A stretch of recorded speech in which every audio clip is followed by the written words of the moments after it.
তৃতীয় পক্ষের কাছে 5 প্রতিষ্ঠানের বিরুদ্ধে এনআইডির তথ্য ফাঁসের প্রমাণ পেয়েছে নির্বাচন কমিশন।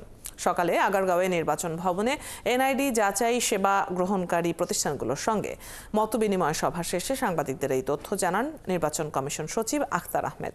অভিযুক্ত 5 প্রতিষ্ঠান হলো স্বাস্থ্য অধিদপ্তর, ইউসিবি ব্যাংকের উপায়, চট্টগ্রাম পোর্ট অথরিটি, মহিলা বিষয়ক অধিদপ্তর, অর্থ মন্ত্রণালয়ের আইবাস। এই প্রতিষ্ঠানগুলোকে শোকজ করা সহ অসতর্কতায় না ইচ্ছাকৃতভাবে হয়েছে তা খতিয়ে দেখা হচ্ছে বলেও জানান সচিব। এনআইডি অনুবিভাগ থেকে 182টি প্রতিষ্ঠানে সেবা নেয়। ডেটা ইউজের ক্ষেত্রে যা সীমিত রাখা উচিত বলেও মনে করেন তিনি। সচিব আরও বলেন, বেশ কিছু প্রতিষ্ঠান থেকে আবার অন্য প্রতিষ্ঠানে সেবা নিচ্ছে যা চুক্তির শর্ত ভঙ্গ করে।